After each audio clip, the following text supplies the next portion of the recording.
اعوذ باللہ من الشیطان الرجیم بسم اللہ الرحمن الرحیم الحمدللہ رب العالمین صلی اللہ علی نبینا محمد وعلی آلہ وصحبہ اجمعین اما بعد۔ دوستو، اسی سلسلے میں جو بات چل رہی ہے کہ گناہوں کا کفارہ کیسے ہوگا، گناہیں کیسے معاف کرائی جا سکتی ہیں، تو سلسلے میں آج ایک حدیث قدسی میں بیان کرتا چلوں، جس کے اندر اللہ جو ہے اپنے خود بندے سے جو ہے فرما رہا ہے،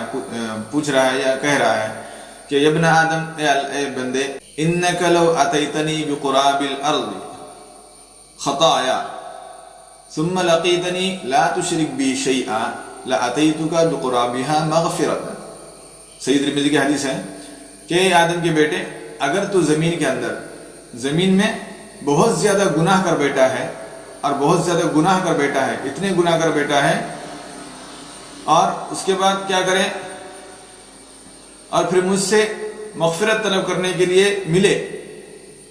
کیسے؟ ایک آدمی اتنی زیادہ گناہ کیا اور آخر میں اللہ سے مغفرت مانگ رہا ہے۔ سب سے یہاں پہ سمجھنے بات چاہیے کہ لا تشرک بی شیئا، اور وہ مجھ سے اس حال میں مل رہا ہے۔ اللہ فرما رہا ہے کہ بندہ، اگر تو بہت زیادہ گناہ کر کے آ رہا ہے اور وہ مجھ سے اس حال میں ملنے آ رہا ہے کہ لا تشرک بی شیئا، اس نے زندگی کے اندر کبھی شرک نہ کیا ہو، کبھی شرک کام نہ کیا ہو، اس کی زندگی کے اندر شرک آیا نہ ہو، تو کیا ہوگا؟ لَأَتَيْتُكَ بِقُرَابِهَا مَغْفِرَةً، تو میں اس طرح تیرے پاس آؤں گا، مطلب یہ ہے کہ میں تیرے سارے گناہ معاف کر دوں گا، مغفرت کر دوں گا، یعنی تجھے بخش دوں گا، چاہے کتنے بھی گناہ کر لے، کتنا بڑا گناہ کر لے، کتنا سے بڑا گناہ کر لے، اگر وہ اللہ سے مغفرت مانگتا ہے، مانگتا ہے اور اس کی زندگی کے اندر اس نے شرک نہ کیا ہو، تو اللہ جو ہے اس کے سارے گناہ کو معاف کر دے گا۔ کیونکہ اللہ تعالیٰ قرآن کے اندر ارشاد فرمایا، ان اللہ لا یغفر ان یشرک بہ، اللہ کو اس کے ساتھ شریک کرنا بالکل پسند نہیں ہے، بے شک اللہ تعالیٰ اس کو ہرگز معاف نہیں کرتا، اس کی مغفرت ہرگز نہیں فرماتا۔ کس کی؟ لا ان یشرک بہ، کہ اس کے ساتھ کسی کو شریک کیا جائے۔ یہ شریک کرنا کیا ہوتا ہے؟ کہ ہم اللہ کو جو دینی عبادت ہے، جو عبادت ہم اللہ کو دے رہے ہیں، وہی عبادت اللہ کے علاوہ کسی اور کو بھی دیں۔ جیسے آج کل جو ہے دنیا کے اندر چل رہا ہے کہ کسی ولی کو، کسی استاد کو، کسی آدمی کو اس مقام پر لے کے جاتے ہیں کہ اس کو اللہ بنا دیتے ہیں، نعوذ باللہ۔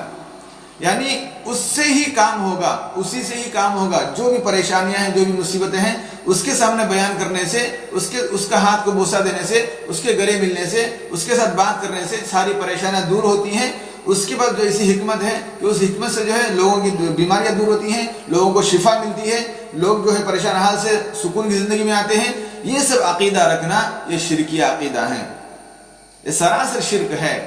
کیونکہ ایک انسان کو جو ہے اپنی زندگی کے ساری عبادت، ساری مشکلیں، ساری پریشانیاں، ساری مصیبتیں صرف اللہ کے سامنے بیان کرنا ہے، اس کے علاوہ کسی کے اگر بیان کرنے کا اللہ نے حکم نہیں دیا۔ ان اللہ لا یغفر ان یشرک بہ، کہ اس کے ساتھ شریک کرنا، کسی کو شرک کرنا، اس کو دینے کی عبادت جو ہے کسی اور کو دینا، اس کو دینے کا جو مرتبہ ہے، اللہ کا جو مرتبہ ہے، اس مرتبے کے قریب کسی کو پہنچانا، چاہے وہ نبی ہو چاہے ولی ہو، اس کو اللہ کے مرتبے کے قائم مقام پہنچانا یا اس کو سمجھنا سراسر شرک ہوگا۔ اس لیے اللہ نے فرمایا لا یغفر، ہرگز معاف نہیں کر سکتا، ان یشرک بہ، مغفرت نہیں دے سکتا اس کی جس نے شرک کیا ہو، ان یشرک بہ، کہ میرے ساتھ اس نے کسی کو شریک کیا ہو، وَيَغْفِرُ مَا دُونَ ذَلِكَ لِمَن يَشَاءُ، اور اس کے علاوہ جتنے بھی گناہ ہوں گے، جتنے بھی، یہاں پہ کوئی گناہ کی حد نہیں فرمائی، چاہے وہ زنا کیا ہو، چاہے وہ چوری کیا ہو، چاہے وہ قتل کیا ہو، چاہے وہ کوئی بڑا گناہ کیا ہو، لیکن اگر اس نے شرک نہ کیا ہو، یغفر ما دون ذلک لمن یشاء، اس کے علاوہ جتنے بھی گناہ ہوں گے ان سارے گناہوں کی مغفرت میں کروں گا، اللہ نے وعدہ دیا ہے۔ اگر اس کی زندگی کے اندر شرک ہے تو ابھی سے دوستو توبہ کرنے کی ضرورت ہے، ابھی سے اس زندگی سے باہر نکلنے کی ضرورت ہے، ورنہ جو ہے دوستو ہماری زندگی خسارے کے اندر چلی جائے گی، ہماری زندگی نقصان کے علاوہ کچھ نہیں ملے گا، نہ قبر کے اندر فائدہ ہوگا، نہ میدان محشر کے اندر فائدہ ہوگا، نہ آپ کو اللہ کے سامنے جانے میں ہوگا، نہ وہاں پہ آپ کو جنت میں جگہ ملے گی، کچھ نہیں ہوگا، بلکہ زندگی پوری کی پوری خسارے میں ہوگی، وہاں پہ جا کے ہائے افسوس کے علاوہ کچھ نہیں کہنا ہوگا۔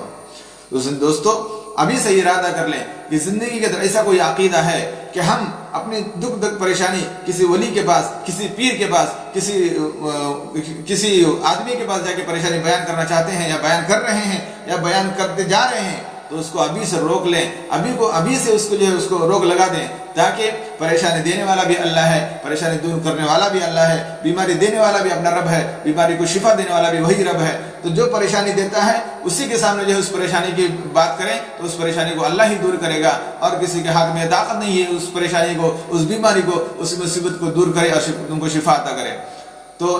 آج کے اس کلاس میں یہی سیکھنا ہے کہ انسان کتنے بھی چاہے گناہ کر لے، اگر اس کے زندگی میں شرک کا کوئی حصہ نہیں ہے، اس نے شرک نہ کیا ہو، شرک کسی بھی حالت میں اس کی زندگی میں نہ آیا ہو، تو وہ گناہ کے بعد اپنے رب سے معافی مانگتا ہے، مغفرت طلب کرتا ہے، تو اللہ اس کی مغفرت کو قبول کرتا ہے، اس کے سارے گناہ بخش دیتا ہے۔ اللہ تعالیٰ کہنے سننے سے زیادہ عمل کی توفیق نصیب فرمائے، آمین۔ السلام علیکم ورحمۃ اللہ وبرکاتہ۔